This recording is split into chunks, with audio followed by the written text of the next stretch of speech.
Hello and welcome to my review of the Necrons Lockhust Heavy Destroyer, or Lokhust Heavy Destroyer, whichever way you want to pronounce it. One of these models will set you back £21, and it's important to note, lifting off of the landing pad, that this is a push to fit model.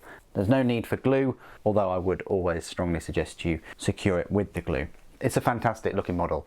Let's address that straight away. I absolutely love this. I've never had any heavy destroyers before, but this one is just incredible. They've done a fantastic job with the base there, allowing it to attach to the rock on a very decent engorged plug and socket mechanism. You've got a couple of options here. There are some spare parts. The kit actually contains couple of other options instead of these two, but these are the ones I chose. You've got a little scarab there and you've got a skull. You can't change this big base thing here, so if you get another one that is going to be on the same rock outcrop, you can hide that with snow or lots of texture paint to have some kind of like hill. You can absolutely smother it if you wish.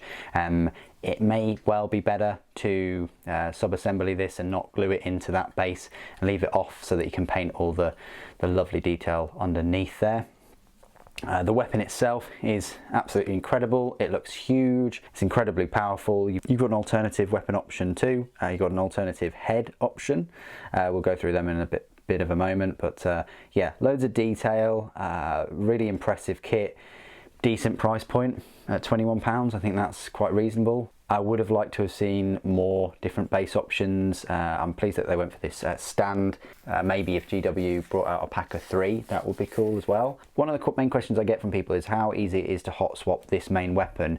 It's a push to fit kit, so it's relatively easy. The thing is you have to take this weapon off completely, and it's slotted into there and into that arm, also into this arm and this cabling. So there's 4 sort of contact points there that you need to uncouple before using this weapon, the big destroyer gauze cannon I think it is. So in total it's got 1, 2, 3 contact points.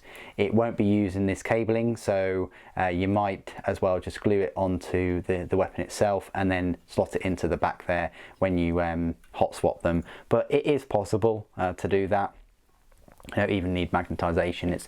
It's a similar case to the Firestrike servo turret for Primaris in terms of hot swapping that weapon. But yeah, that's a question I get asked a lot, and it is possible with this model, so that's a decent thing. Speaking of spare parts, yeah, we might as well go through these. So mine's equipped with an Enmitic exterminator, and then this is the other weapon, the Destructor.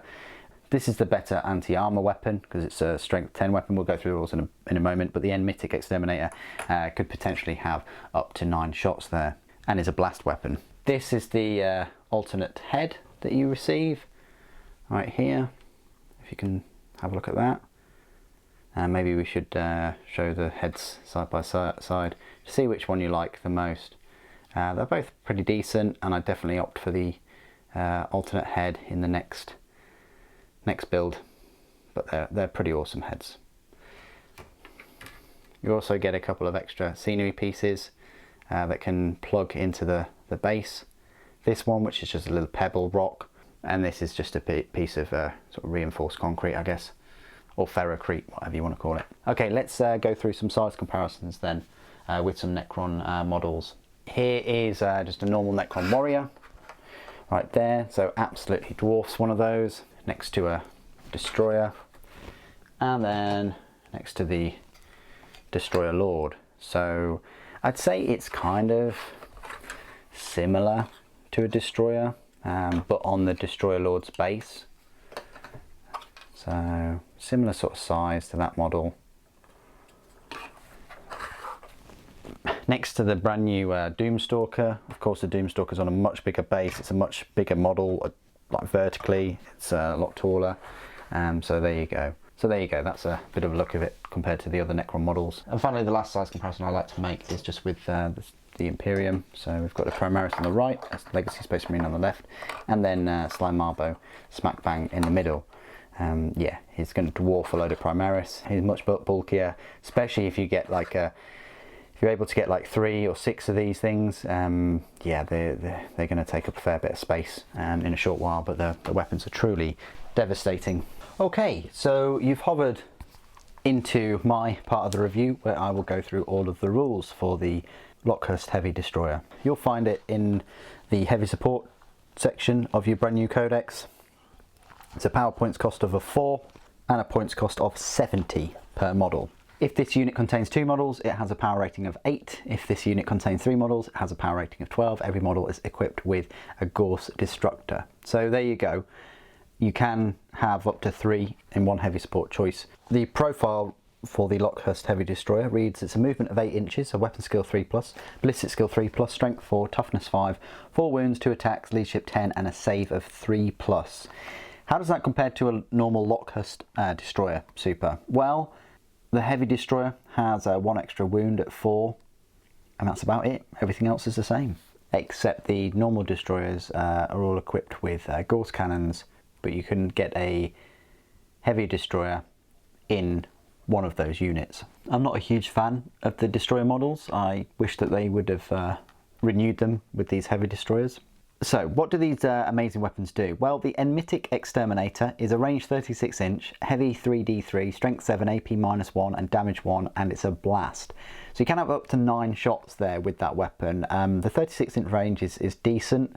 It means it's got an effective range of 44 inches, and that'll be your horde weapon really.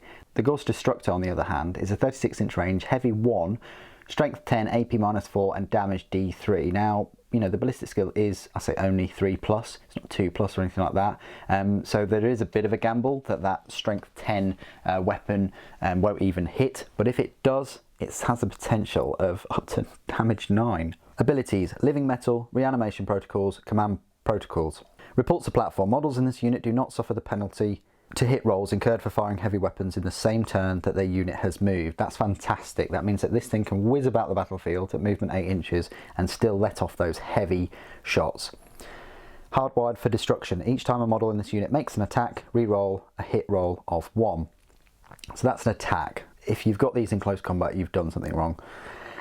Keywords: Necrons, Infantry, Fly, Destroyer Cult, Lockhust Heavy Destroyers. So there you go, that's my review of these heavy destroyers. I love the model from the moment I set eyes on them. I like them only slightly less than the Doomstalker, you know, the big War of the Worlds tripod or quadruped units.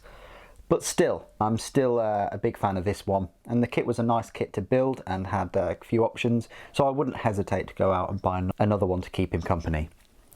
What do you guys think of the model and the rules? Please do put your thoughts and opinions down below. It'd be great to hear from you. Thank you ever so much for joining me today. Thank you for watching. The flesh is weak.